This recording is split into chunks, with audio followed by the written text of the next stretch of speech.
let's look at this. Most people think, I want to be happy. I don't want to be sad. But can you have happiness without sadness? Is it possible? Can you have high feeling without low feeling? Not possible, right? Right? Yes. You cannot be really happy until you understand what is really sad. When you go to Korean movie, or at least not nowadays, but long time ago when I first came to Korea, go to Korean movie, ending is very sad. Everybody cry. Many people die, ending very sad. And through very sad, you become happy. By becoming very sad, you can be happy. But nowadays, maybe changed. Nowadays, in West Korean movie, a little bit like Western movie. Ending very happy. Everybody get happiness, everybody sing song, da, da, da, da, da, da, da. But the truth is, you cannot have happiness without sadness. You cannot have sadness without happiness. The two are opposites. They balance each other out. So, the monk who said, great question of life and death is momentous one. Yeah, but if you are not born, you are not alive, and you don't die. That's the whole point. Of course, everybody said, I am born. But what is a birth? So we must find out what is a true non-birth. Because if we're born, we have something, but we're not born. So the sixth patriarch said, why don't you attain the substance of no birth? Substance of no birth. Another Zen master in Japan said, you must go back to the unborn. You must return to the unborn. Only when you return to the unborn can you be free from life and death.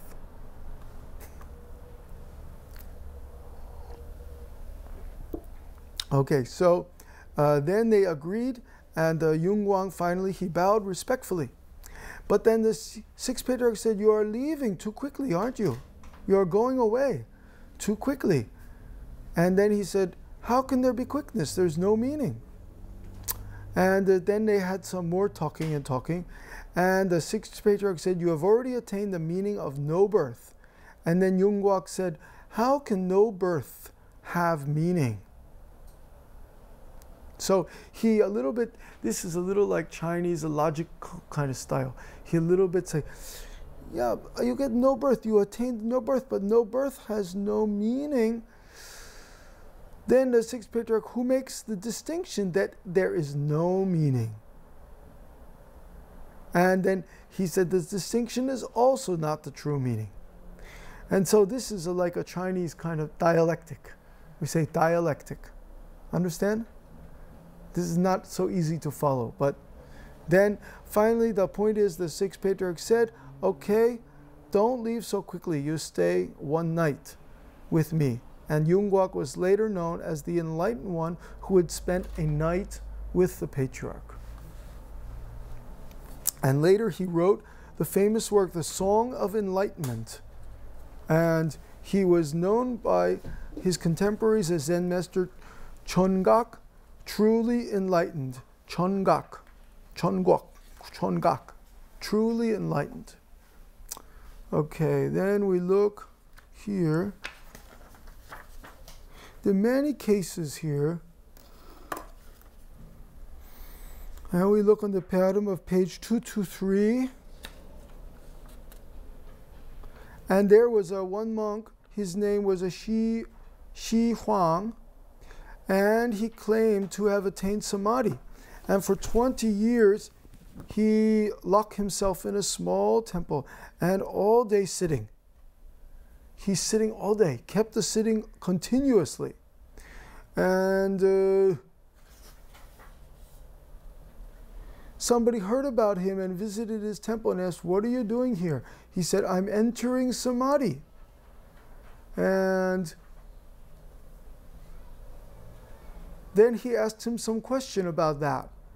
And he said, when I'm in samadhi, I know neither consciousness or unconsciousness, nor unconscious. So he explained his samadhi. He explained about samadhi. But the true samadhi, there's a neither coming or going, and you cannot go in and you cannot go out. So a monk who asked him, he said, this is not the great samadhi. And so the practicing monk, Ji Huang, was dumbfounded. He was stuck. And after a long while, he asked, may I know who your teacher is? My teacher is the sixth patriarch of Chao Kui. How does he teach about Zen meditation and samadhi? So, according to his teaching, true nature is perfectly still. The function of this substance is not moving. The five skandhas are intrinsically empty, and the six sense objects are non-existent.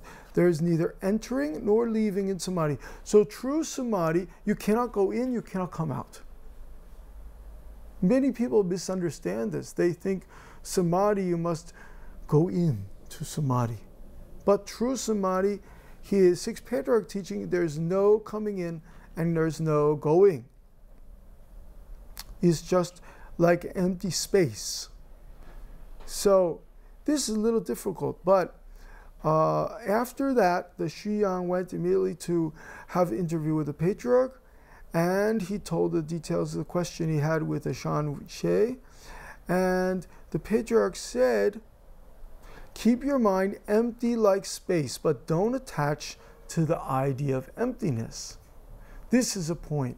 So we must keep our mind empty and clear like space, but not attach to the idea of empty or clear like space. Then our mind is truly empty. What is an empty mind?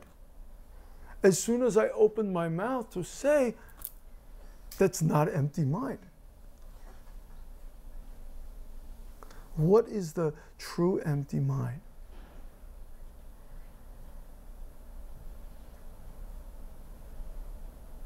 So if we truly wish to find the empty mind, we have to cut off our speech, cut off our thinking mind.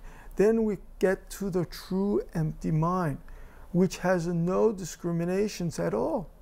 So he said, keep your mind empty like space, but don't attach to the idea of emptiness. Let your mind function without a hindrance. Whether you are active or at rest, let your mind abide nowhere. Forget the distinction between sage and ordinary people. Take away both the doer and the action. Your true nature is like this, and you are always in samadhi. So you're always in samadhi if you empty your mind and you let your mind function without hindrance.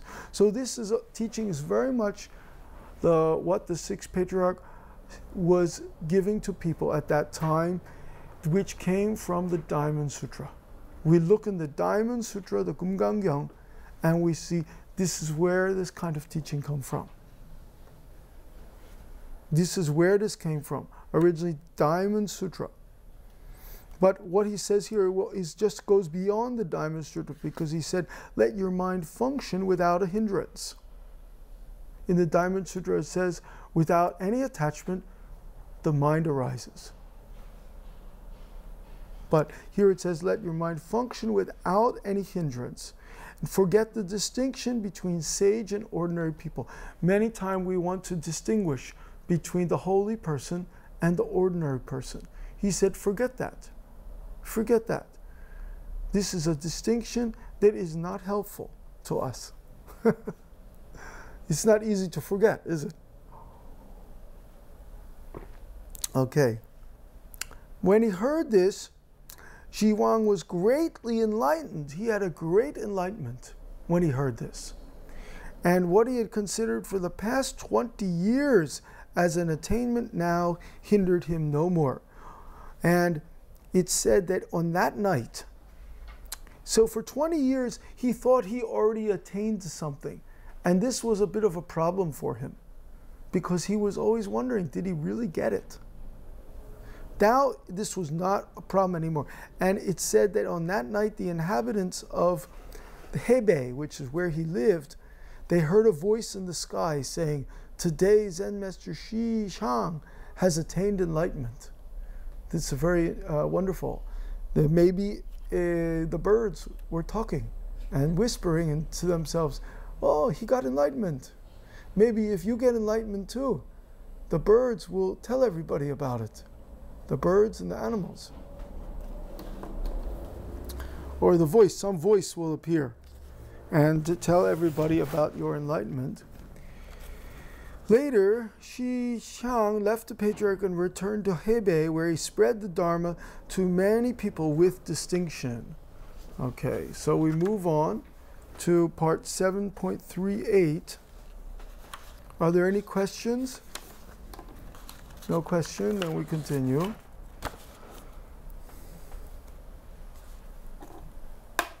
Okay, a bhikkhu once asked the patriarch, what sort of person can attain the essential teachings of Wang Mui, the fifth patriarch? He who understands Buddha Dharma can get it. Sir, did you get it? Then the bhikkhu asks, I do not understand the Buddha Dharma, the patriarch replied. Well, that's strange. Why would the sixth patriarch say, I do not understand the Buddha Dharma? Why did he say that? First he said, he who understands the Buddha Dharma can get it. Then he asked him, did you get it? He said, I do not understand the Buddha Dharma. This is a very interesting point. This is a trick, like a trick. Behind meaning is he did not understand the Buddha Dharma, so he attained the Buddha Dharma. This is the behind meaning. If you are not aware of it, you will miss that. He said, I don't understand Buddhism. But the behind meaning is he attained Buddhism. He is no different than Buddhism. He is Buddhism. That's the behind meaning. Okay? There's some behind the secret meaning here. I don't understand the Buddha Dharma. I don't understand the patriarchs. I don't understand anything.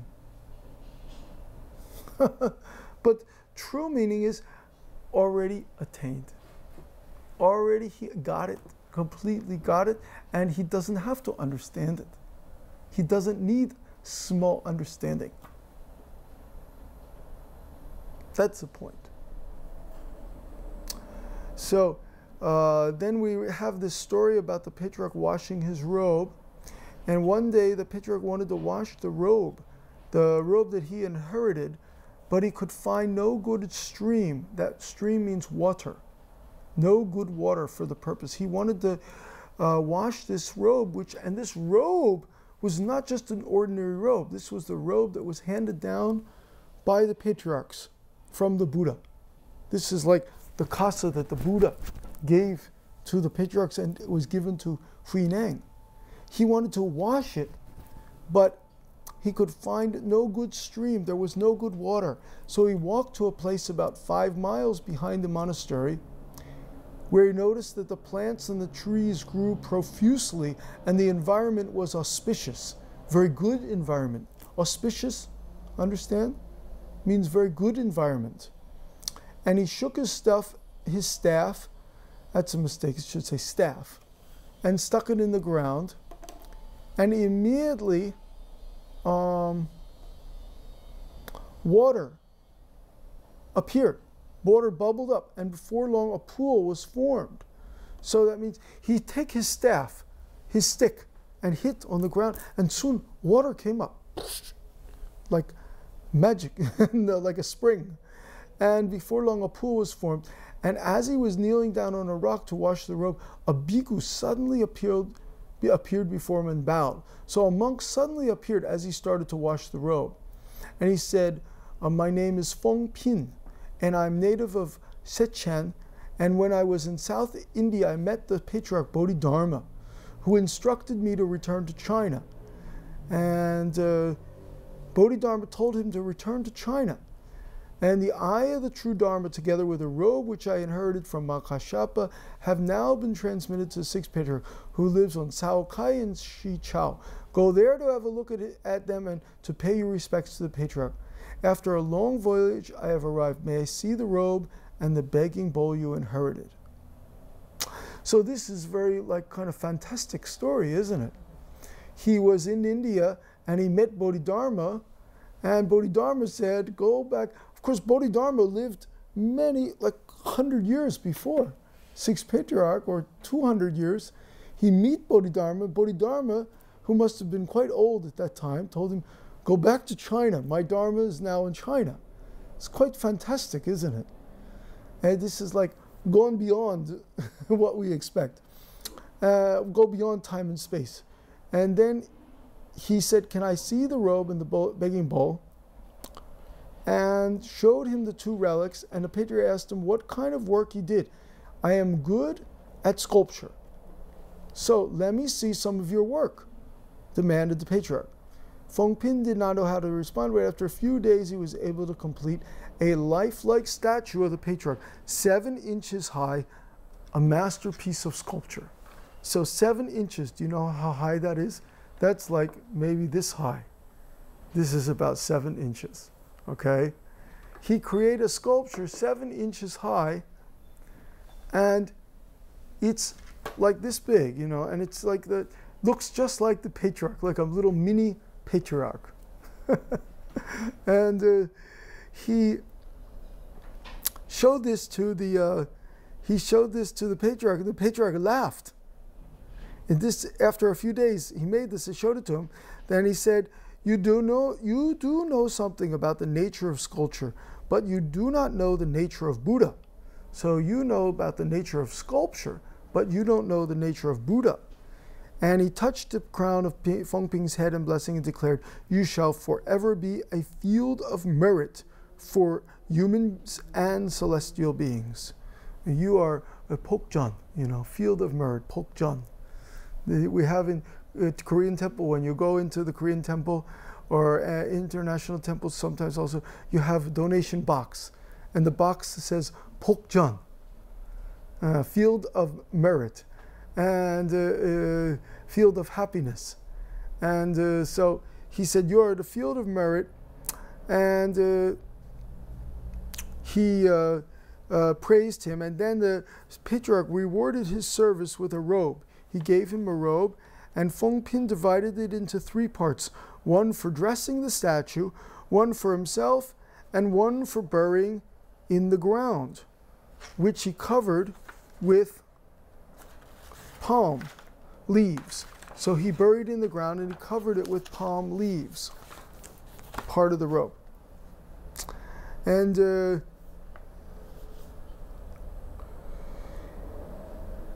when he then took a vow, he made a vow, this bhikkhu, this young monk, he took a vow, and the vow was, when the robe would be exhumed, when it would be dug out of the ground again, he would be reincarnated as the abbot of the monastery, and would renovate the shrine in the building. So this is, again, sort of like a little fantastic kind. He buries this piece of a robe in the ground and said, when somebody dig this again, I will become abbot of this temple. He make a vow. But this is not so fantastic, because many times we make a vow. And by making a vow, we can predict, or we can hope that some future event will happen. And many people ask me, how can I control the future? How can I know the future? Well, one way you can know your future is to make a vow. And Korean people say, 원을 세웁니다. One way to understand your future is make a vow. By making a vow, especially when you make the vow in front of your teacher or in front of the Buddha, then this vow can more easily become true. Many times the people make the vow in front of their teacher or great monk. They offer him some clothing, or they offer him something, and they make a vow that in the next life they will be reborn to become a monk. This is many times I saw people do this. They offer the clothing to monk and say, I hope in my next life I can be born as in a good circumstance to become monk or nun. So this is a kind of vow he made. And then we look in the final part of this chapter. It says here, a bhikkhu quoted the following gatha composed by Dhyana Master Olun. Olun has skillful means to cut off all thinking. Facing situations, the mind does not rise. Every day, Bodhi grows. So, when it says that the bhikkhu quoted the following gatha composed by Dhyana Master Aulun, Aulun must have been another Zen master who was living in China at that time. And this monk was following Aulun, and he described his teacher by saying, Aulun has skillful means to cut off all thinking. Facing situations, the mind does not arise. Every day, Bodhi grows. Well, when you look at this poem, the first two lines is no problem. Aulun has skillful means to cut off all thinking. That's no problem. But the next, facing situations, the mind does not rise. That's also not really such a problem. But the last line is stupid. Every day, Bodhi grows. How can Bodhi grow? Bodhi is not like a tree. Bodhi is something that is beyond growth or death. So the sixth patriarch, he said this stanza indicates that the composer, the person who wrote it, has not yet fully realized his true nature. To put its teaching into practice would bind one even more tightly. If you try to practice this way, you become more tightly bound. You will not become free. So he said to the bhikkhu the following stanza, Wei Lang has no skillful means to cut off all thinking. When situations arise, the mind responds. How can Bodhi grow? This is Wei Lang. I think it means the name of the sixth patriarch. That was his name, Wei Lang or Hui Neng. Here, Hui Neng. Says Hui Neng has no skillful means to cut off all thinking. When situations arise, the mind responds. How can Bodhi grow? Okay, so the Bodhi tree can grow, but the Bodhi cannot grow. Okay, so now we finish the chapter 7, the temperament and circumstances. So, does anybody have a question? I'm very happy many of you stay here for the Dharma lecture today. So many people here, it's really wonderful. And we can discuss this if you like. We can discuss the what Hui Neng said, or we can wrap up the lecture today. We can finish today. If you have a question, please ask. I'm happy to answer if you have a question. Okay, if there's no question, then I think we wrap up the lecture today, and next time we can do chapter 8. Okay?